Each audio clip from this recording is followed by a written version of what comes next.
Hello and welcome back to fintech by Mohit Lamba. तो दोस्तों, जब भी आप कोई भी गाड़ी खरीदने जाते हो, फिर भले ही वो ब्रांड न्यू कार हो या फिर यूज्ड कार हो, तो बहुत से लोग कार पर लोन करना चाहते हैं। यानी कि उनको कार तो खरीदनी है, लेकिन वो चाहते हैं कि वो अपनी गाड़ी लोन पर खरीदे।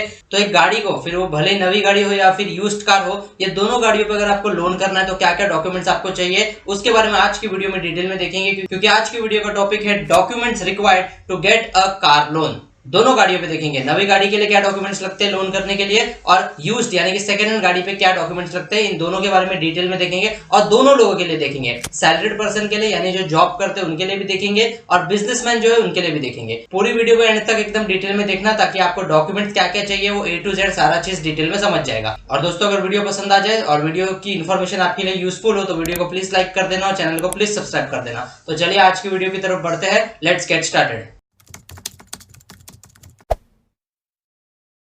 तो शुरुआत करते हैं न्यू कार से। यानी जब आपको एक ब्रांड न्यू कार खरीदनी है और वो गाड़ी आपको लोन पे खरीदनी है, तो इसमें दो टाइप के लोग होते हैं। एक होते हैं सैलरीड पर्सन यानी कि जो जॉब करते हैं, और दूसरे होते हैं बिजनेसमैन। तो एक सैलरीड पर्सन के लिए क्या क्या डॉक्यूमेंट्स लगते हैं उनकी लिस्ट आप डिटेल में देख लेते हैं। सबसे पहले उनको आइडेंटिटी प्रूफ और एड्रेस प्रूफ देना होगा, जो इनमें से कुछ भी हो सकता है। यानी कि passport, driving licence, PAN card, Aadhaar card, इनमें से अगर कुछ भी आपके पास है तो आप एज आइडेंटिटी प्रूफ उसे यूज कर सकते हो। साथ ही साथ नई गाड़ी पे लोन करने के लिए एक सैलरीड पर्सन को अपनी जो सैलरी स्लिप है उसको देना होगा, in addition with the form number 16। यानी अपनी सैलरी स्लिप के साथ जो फॉर्म नंबर 16 आता है वो भी उसको अटैच करके देना होगा। तीसरी चीज आती है bank statement of past 6 month, यानी कि पिछले 6 महीने का बैंक स्टेटमेंट भी आपको देना होगा। और चौथी चीज आती है गुड सिविल स्कोर। अब दोस्तों, सिविल स्कोर बहुत ही ज्यादा इंपॉर्टेंट होता है, क्योंकि अगर आपका सिविल स्कोर 700 के आसपास है या फिर 700 से ज्यादा है तो आपको जो लोन है वो फटाफट मिल जाते हैं। और अच्छा सिविल स्कोर मेंटेन करना है बहुत ही ज्यादा जरूरी है। तो ये सिविल स्कोर पे ये क्यों इंपॉर्टेंट है और ये क्या होता है, इसके बारे में एक डिटेल वीडियो में लेकर आने वाला हूँ, जिसकी लिंक आपको ऊपर आई बटन में, साथ ही नीचे इस वीडियो के डिस्क्रिप्शन में मिल जाएगी। तो वहां से चल के उस वीडियो को भी जरूर देख लेना,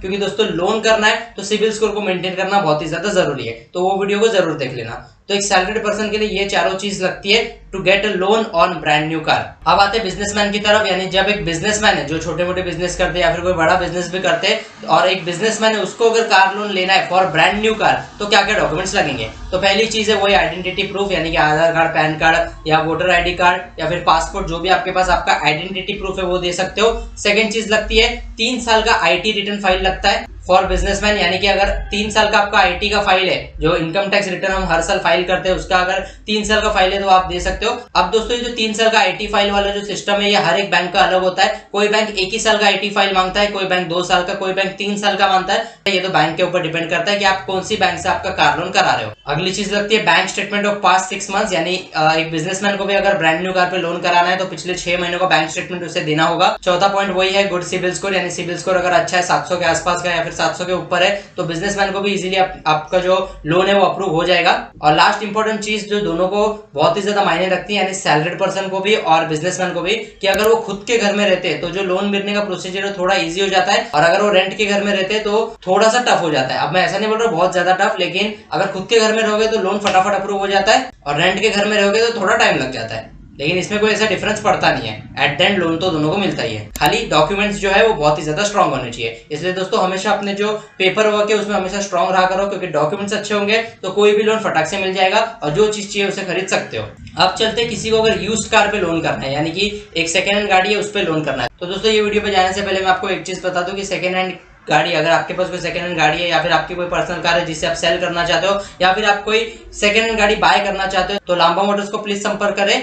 सारी जो कांटेक्ट डिटेल्स है मैंने डिस्क्रिप्शन में तो डाल दी है, साथ ही साथ मैंने स्क्रीन पे भी कांटेक्ट डिटेल्स दी है, और इनके फेसबुक पेज की लिंक भी मैंने दी है। तो आप फेसबुक पेज पे जाके इनका जो भी गाड़ियों का कलेक्शन है, सेकंड हैंड कार्स का कलेक्शन, उसे चेक कर सकते हो। और अगर कोई गाड़ी आपको पसंद आई तो आप उसे तुरंत कॉन्टेक्ट करके परचेस कर सकते हो। और लांबा मोटर्स की जितनी भी गाड़ियां, सारी गाड़ियां एकदम जेन्युइन रहती है। तो अगर कोई भी सेकंड हैंड गाड़ी को बाय करना चाहते हो तो यहाँ पे जरूर संपर्क करें। साथ ही साथ आपके पास अगर कोई गाड़ी है जिसे आप सेल करना चाहते हो, वो भी बेस्ट से बेस्ट प्राइस में, मार्केट में सबसे अच्छे प्राइस में अगर सेल करना चाहते हो, तो भी आप लांबा मोटर्स को प्लीज कांटेक्ट करें। तो चलिए अब देख लेते हैं कि अगर यूज्ड कार पे लोन करना है तो एक सैलरीड पर्सन को क्या चीजें लगती है और एक बिजनेसमैन को क्या डॉक्यूमेंट्स लगते हैं। तो शुरुआत करते हैं सैलरीड पर्सन से। यानी कि जब एक सैलरीड पर्सन को सेकंड हैंड गाड़ी पे लोन करना है, तो दोस्तों ये पॉइंट शुरू करने से पहले एक इंपॉर्टेंट चीज बता दूं कि सेकंड हैंड गाड़ियों पे जब आप लोन करते हो तो HDFC बैंक अगर 10 साल पुरानी गाड़ी है तो भी लोन करके दे देता है यूज्ड कार पे। वहीं पे बाकी जो बैंक है वो कोई 5 साल जूनी गाड़ी पे करके देता है, कोई 7 साल, कोई 8 साल। पर ऑन एन एवरेज अगर आप देखोगे तो 7 से 8 साल, अगर आप कोई 7 से 8 साल जूनी गाड़ी को परचेस कर रहे हो, सेकंड हैंड गाड़ी को परचेस कर रहे हो और वो 7 से 8 साल जूनी है, तो उस पर आपको लोन मिल जाएगा। लेकिन अगर वो 12 या फिर 13 साल जूनी है तो उस पर लोन मिलने को थोड़ा तकलीफ होता है। आजकल बहुत सी बैंक 12 से 15 साल जूनी गाड़ियों पर भी दे रही है, लेकिन उसमें जो इंटरेस्ट रेट रहता है वो बहुत ही ज्यादा होता है। इसलिए अगर आप लोन करना चाहते हो कोई भी सेकंड हैंड गाड़ी पे, तो ये ध्यान रखिए कि आप जो गाड़ी परचेस कर रहे हो वो 10 साल से कम जूनी हो।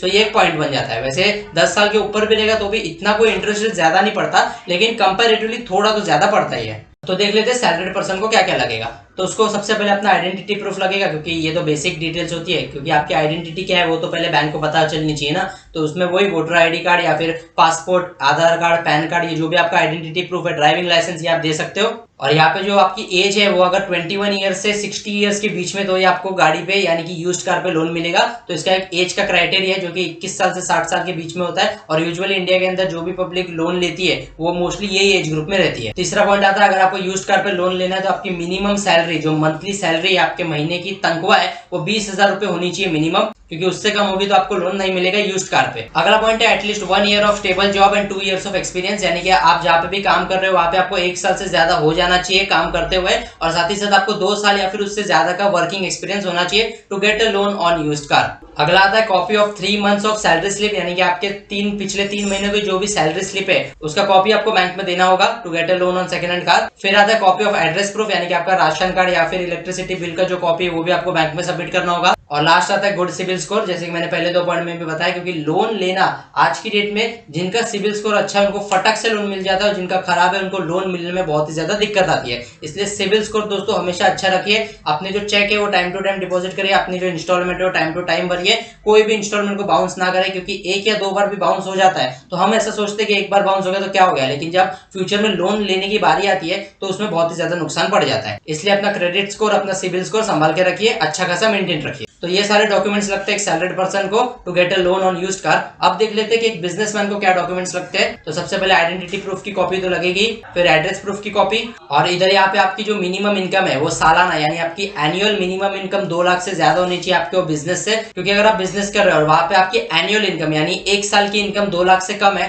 तो आपको लोन नहीं मिलेगा, 2 लाख से ज्यादा है तो मिल जाएगा। और बिजनेसमैन के लिए अगला डॉक्यूमेंट आता है copy of income tax return of the past 1 year और पास्ट 2 और 3 ईयर्स, यानी कि पिछले 1 साल, 2 साल या फिर 3 साल का, डिपेंडिंग ऑन द बैंक के हिसाब से रहता है। जो आपका इनकम टैक्स रिटर्न का जो फाइल है, जो आईटी फाइल है, उसका भी कॉपी आपको सबमिट करना होगा, और 6 महीने का बैंक स्टेटमेंट भी सबमिट करना होगा साथ में। और एड्रेस प्रूफ के डॉक्यूमेंट्स तो लगेंगे, जैसे कि मैंने स्टार्टिंग में बोला कि राशन कार्ड, इलेक्ट्रिसिटी बिल भी आपको उसका जो कॉपी है वो भी सबमिट करना होगा। ये सब दोस्तों देखो बेसिक डॉक्यूमेंट्स है, लेकिन ये बेसिक डॉक्यूमेंट भी बहुत लोगों के पास नहीं होते, और बहुत लोग जब यूज्ड कार पे लोन करने जाते हैं तो डीलर तो उनको बोल देता है कि लोन हो जाएगा, लेकिन लोगों को ये नहीं समझता कि लोन होने के लिए आपके जो डॉक्यूमेंट्स है वो सब बराबर होने चाहिए, आपका जो सिविल स्कोर है वो अच्छा होना चाहिए। तो दोस्तों ये सारे डॉक्यूमेंट्स आपको लगेंगे एक ब्रांड न्यू कार पे लोन लेने के लिए और एक यूज्ड कार पे लोन लेने के लिए, फिर भले आप सैलरीड पर्सन हो या फिर एक बिजनेसमैन हो। चाहिए तो आप इसका स्क्रीनशॉट ले सकते हो, ताकि फ्यूचर में जब भी आपको लोन लेना हो तो आपको बहुत ही ज्यादा काम आए। तो बस दोस्तों आज की इस वीडियो में इतना ही। अगर ये वीडियो आपको पसंद आई तो इस वीडियो को लाइक कर देना, मैक्सिमम लोगों के साथ शेयर कर देना, और चैनल को प्लीज सब्सक्राइब कर देना, और बेल आइकन को भी जरूर दबा दे ताकि मेरी वीडियोस की लेटेस्ट नोटिफिकेशंस आप तक सबसे पहले पहुंचे।